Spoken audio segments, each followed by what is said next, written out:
नमस्कार दर्शकवृन्द, unique media स्टुडियोजद्वारा प्रसारण हुने कार्यक्रम सम्झनाका पलमा उपस्थित भइसकेका छौँ। आज हामी आफ्नै कार्यक्षेत्र अर्थात् म्यारेज फोटोग्राफी व्यवसायका क्रममा सुदूरपश्चिम जाँदाको अनुभव सुनाउनेछौँ। हुन त काठमाडौँ बाहिर धेरै ठाउँहरू पोखरा, चितवन, स्याङ्जा, पाल्पा, बुटोल, सुनवल जस्ता ठाउँहरू पुगेकै हो। कहिले चारपाङ्ग्रेमा त कहिले प्लेनमा। तर त्यस्ता अनुभवहरू सायद अरू बेला भएका थिएन जति बेला सुदूरपश्चिमको भाकाहरू, देउडाका तालहरू आफ्नै आँखाले देख्न पाएँ अनि सुन्न पनि पाएँ। अघिल्लो पटक कोहलपुरसम्म पुगेको थिएँ, तर त्यस्तो कुनै देउडा केही सुन्नै पाइनँ। यसपटक भने पुरै फरक यात्रा रह्यो। हो दर्शकवृन्द, पुरै फरक। शिशिर योगीको कर्णाली पारी गीत सुन्दा लाग्थ्यो उराड लाग्ने क्षेत्र हो कि, र मैले उहाँलाई भेटेर पनि सोधेको थिएँ, तर होइन रहेछ दर्शकवृन्द, पुरै अलग रहेछ। हो दर्शकवृन्द, पुरै फरक। पुरै सुदूरपश्चिमलाई घुम्ने र आफ्नो पनि काम सघाउने रमाइलो फुर्सद मिल्यो हामीलाई। अघिल्लो वर्ष 2076 साल मङ्सिरको महिना हुनुपर्छ। बिहेको स्मरणयोग्य प्रोफेसनल भिडियो बनाउन भन्दै हामी दाजुभाइ एका बिहानै एयरपोर्टतिर लाग्यौँ। 1 लाखभन्दा बढी बजेटमा काम गर्ने असाइनमेन्ट भइसकेकाले यसपालि पनि हामीले प्लेनमै जाने निधो गर्यौँ। एकजना बराबर 10,000 का दरले 20,000 तिरेर हामीले श्री एयरलाइन्स जहाजमा प्रवेश गर्यौँ। यो सायद मेरो 15औं पटकको जहाज यात्रा थियो। प्रवेश गरेको केही मिनेटमै जहाज उड्न लाग्यो। जब जहाजले 17,000 फिटमा उड्न थाले, त्यसपछि मैले बाहिरका दृश्यहरू निहाल्न थालेँ। ओहो, मलाई यति खुसी भयो कि म त आफ्नै हिमालको काखमा उडिरहेछु। कता कता डर पनि लाग्यो। त्यही गणेश हिमालको फेदमा तनाउमा जन्मेको मान्छे हो म। कहीँ यो जहाज त्यतै पो त लागिरहेको छैन। पछि नेपालको नक्सा याद गरेँ। हो त, काठमाडौँबाट उडेपछि कटेरै सुदूरपश्चिम जाने त हो नि। मनमा खुसीको सीमा रहेन। बाल्यकालमा हुर्केका तनहुँ क्षेत्रको माथि आकाशमा उडिरहेको छु म। त्यति बेलाका घटनाहरू निकै याद आयो। हिमालतिर नजर लगाइरहेँ। जानुपर्ने हामी धनगढीमा। बिस्तारै बिस्तारै हिमालहरू देखिन छोडियो। कर्णालीका पुलहरू देख्न थालिए। महेन्द्र राजमार्ग पूर्व पश्चिमको सिधा हाइवे जहाजकै झ्यालबाट निहालिरहेँ। जीवन कति अमूल्य छ अनि कति रमाइलो पनि हो, मलाई यस्तै लागिरह्यो। जिन्दगीमा सायद कहिले पनि नेपाल घुम्न पाउँछु भन्ने कहिले पनि लागेको थिएन। कति दाजुभाइहरू कमाइ गर्न भन्दै विदेश लाग्छन्। भएका टाठाबाटाहरू सबै युरोप र अस्ट्रेलिया लाग्छन्। तर आफू भने आफ्नै देशको हिमालको काखमा उडिरहेछु अनि यहीँबाट कमाइ पनि गरिरहेछु, त्यो पनि म्यारेज फोटोग्राफी व्यवसायबाट। अनि हामी लगभग 55 मिनटको यात्रापछि धनगढीको ग्राउन्डमा आइपुग्यौँ। ग्राउन्डमा हामीलाई लिन भन्दै हाम्रै कस्टमर हामीलाई वेट गरिरहेका थिए। त्यसपछि हामी सिधै सञ्जय भाइ हुनेवाला बेहुलालाई भेट्न उसैको घरतिर लाग्यौँ। त्यसपछि हामीलाई छुट्याइएको होटलतिर लाग्यौँ। सुदूरपश्चिम भए पनि शेरबहादुर देउवा, भीम रावल, अहिलेका आपूर्ति मन्त्री लेखराज भट्ट जस्ता धेरै नेताहरूले यस क्षेत्रमा विकासका पूर्वाधारहरू तयार गरिसकेका रहेछन्। यस क्षेत्रमा भिजिट गर्दा पहिलो पटक नेताहरूप्रति गर्व लागेको थियो। हो दर्शकवृन्द, 6 लेनको बाटो बनिरहेका थिए। ठुला ठुला महलहरू बनिरहेका थिए। सुदूरपश्चिमकै केन्द्रीय अस्पताल पनि बनिरहेका थिए। बरु हाम्रा पहाडमा त्यस्तो केही पनि छैन। अझै पनि त्यही झोलुङ्गे पुलमै नेताहरू अड्किरहेका छन्। बाँदर लड्ने भिरमा झोलुङ्गे पुल बनाउँछन्। न त त्यहाँ जान मिल्छ, न त त्यहाँ जाने बाटो नै बनाउँछन्। योभन्दा त त्यहाँको विकास धेरै नै राम्रो हो। हामी त्यहाँ पुगेपछि निकै रमाइलो गीतहरू सुन्यौँ अनि निकै रमाइलो डान्स पनि, जुन डान्सलाई देउडा भनिँदो रहेछ। जिन्दगीमा कहिले पनि नदेखेको डान्स हामीले त्यति बेला देख्यौँ। सुन्न त हामीले सुनेका हौँ, तर यही आँखाले, यही कानले प्रत्यक्ष सुनेको भने त्यो पहिलो पटक थियो। हाम्रो काम सकेपछि हामीले नेपालगञ्ज पनि घुम्ने निधो गऱ्यौँ। त्यतैबाट काठमाडौँ लाग्ने भन्दै हामीले नेपालगञ्जको टिकट पनि काट्यौँ। आउँदा पनि उस्तै रमाइलो। अलि कामको थकाइले होला म चाहिँ सुतेछु एक्कासी प्लेन काठमाडौँमाथि होल्डमा रहेको खबरले मात्रै झलसे बिम्जिए। त्यसपछि त केही छिनमा घरमा आइपुगिहाल्यो। यो शुक्लाफाँट नगरपालिका झल्लारी कञ्चनपुरमा हामी आइपुगेका छौँ। कामको सिलसिलामा हामी उपस्थित भएर कामको सिलसिलामा आइपुगेका छौँ। तपाईँले देखिरहनु भएको छ यो शुक्लाफाँट झल्लारी कञ्चनपुरको रोड मैले देखाइरहेको छु। आदरणीय दाजुभाइ तथा दिदीबहिनीहरू, हामी यो कोवलपुर सहरमा चाहिँ आइपुगेका छौँ कामको सिलसिलामा। हामी काम गर्ने दौडानमा यो हो कोवलपुर बजार दुवा नाला। यसको लम्बाइ चाहिँ तपाईँको दुवा नाला 43.30 मिटर रहेछ। यो कोवलपुर क्षेत्रमा हामी रहेका छौँ। तपाईँले देखिरहनु भएको छ कोवलपुर बजार। धन्यवाद।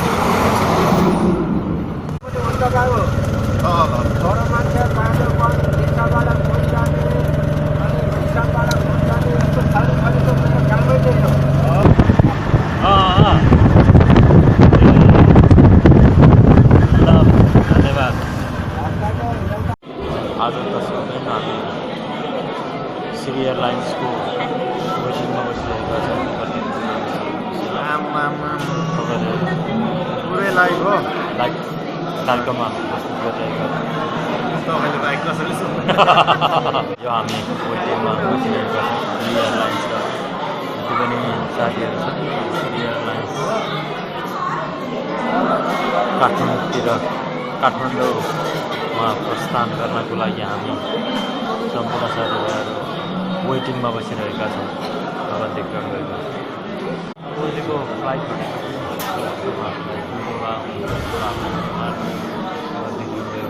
ट्राफिक जामको कारणले गर्दाखेरि हामीले अलिकति होल्डमा बस्नु परेको छ। दर्शक महानुभावहरू तपाईँ देखिरहनु भएको मैले तपाईँलाई देखाइरहेको छु। ट्राफिक होल्डको कारणले हामी अलिकति भइरहेको छ। फेरि पनि हामी श्री एयरलाइन्समा चाहिँ हामी प्रस्थान गर्दैछौँ। अब केही समयपछि हामी श्री एयरलाइन्समा सवार हुँदैछौँ।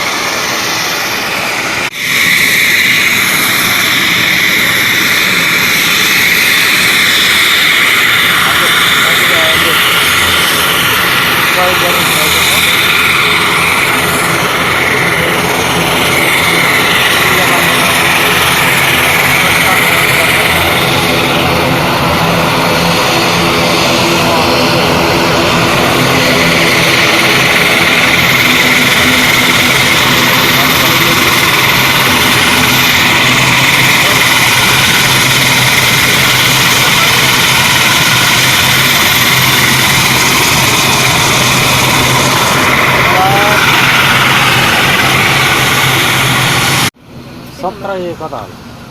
यो साइडबाट तपाईँले माथि नम्बर लेखेको हो, माथि नम्बर लेखेको छ। धन्यवाद।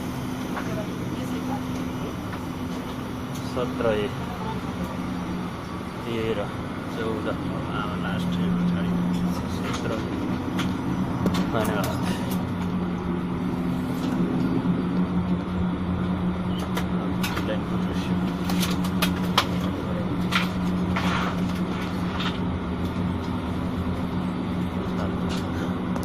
साढे 9 बजेको फ्लाइटमा हामी 12 बजे 10 बजिरहेको छ। यो डिले भएको कारणले गर्दाखेरि हामी यो श्री एयरलाइन्स चाहिँ हाम्रो गुनासो छ। छोराछोरीलाई देखाउनु पर्छ क्या।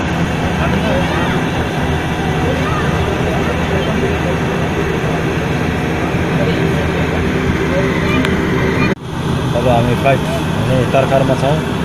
तपाईँ देखिरहनु भएको छ हामी फ्लाइट हुने तर्खरमा छौँ। धन्यवाद। धन्यवाद चक्लेट दिनुभएकोमा।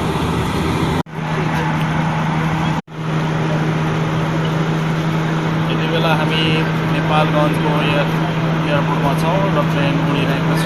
अब पुग्ने क्रममा जारी रहेको छ। वेडिङ भिडियोग्राफीको लागि हामी नेपालगञ्ज तथा धनगढी आइपुगेका थियौँ र हामी अहिले 117 नम्बरमा रहेका छौँ। अबको 1 घन्टाभित्रमा काठमाडौँ पुग्ने एयरप्लेनको जानकारी रहेको छ। हाइट भनेको 17,000 फिट माथि। र धनगढी उड्दा यसको हाइट भनेको 47,000 माथि फिट माथि उडेको हामीलाई प्राप्त जानकारी रहेको छ। र एयरलाइन्सको नाम रहेको छ श्री एयरलाइन्स। श्री यति बेला हामी फ्लाइटको कन्ट्रोलमा छौँ र उडिरहेको छ यो 17,000 फिट माथिको उचाइमा। र हामीले अहिले श्रीले दिएको यो 10,000 को खाजा खाइरहेका छौँ। धनगढीमा जाँदाखेरि यसको 20,000 प्राइस थियो भने अहिले नेपालगञ्जको काठमाडौँ आउँदाखेरि यसको 10,000 प्राइस रहेको छ।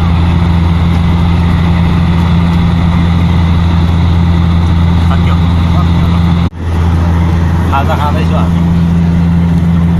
तपाईँले खाजा देख्नुहुन्छ।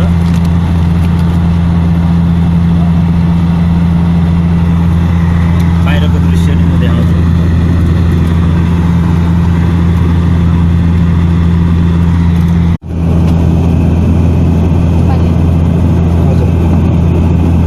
उहाँ चाहिँ हाम्रो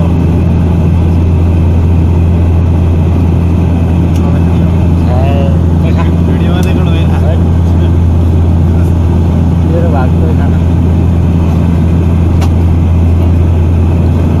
उहाँ चाहिँ हाम्रो सेवा गर्ने हाम्रा एयर होस्ट हुनुहुन्छ।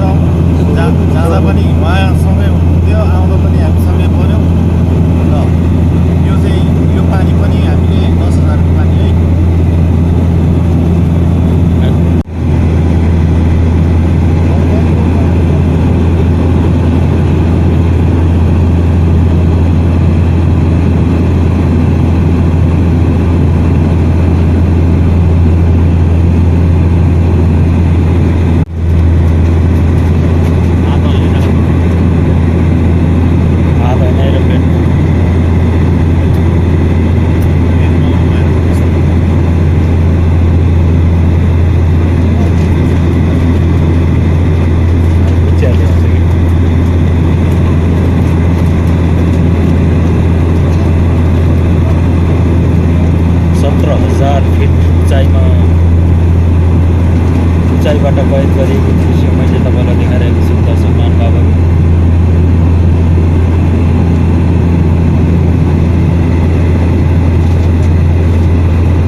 स्वजनप्रेत हामी त्रिभुवन अन्तर्राष्ट्रिय विमानस्थल काठमाडौँमा अवतरण गरेका छौँ। अहिले बाहिरको तापक्रम 21 डिग्री सेल्सियस रहेको छ। जहाज पूर्णतया नरोकिएसम्म र सिटको पेटी बाँड्ने सङ्केत ननिभएसम्म कृपया आफ्नो सिटमा बसिदिइरहनु हुन अनुरोध गर्दछौँ। सिटमाथिको सामान कक्ष खोल्दा ध्यान पुर्याउन हुनुको साथै जहाजबाट ओर्लनु अघि आफ्नो हाते सामानहरू लान नबिर्सन हुन अनुरोध गर्दछौँ। काठमाडौँको एयर ट्राफिकको कारणले गर्दा आगमन ढिला हुन गएकोमा हामी क्षमा प्रार्थी छौँ। धैर्य रहनु भएकोमा धन्यवाद। यहाँलाई कुनै सहयोग चाहिएमा हाम्रो विमानस्थलका कर्मचारीहरूसँग सम्पर्क राख्न हुन अनुरोध गर्दछौँ। एयरलाइन्सको फ्रिक्वेन्ट फ्लायर प्रोग्राममा यदि हाम्रो सदस्य हुन चाहनुहुन्छ भने हाम्रो विमानस्थलका कर्मचारीहरूसँग सम्पर्क राख्न हुन अनुरोध गर्दछौँ। यहाँहरूको यो उडान आरामदायी रहन भन्ने आशा गर्दै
सबभन्दा लामो समय अहिले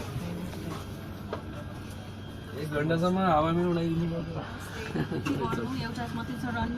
नमस्ते नमस्ते।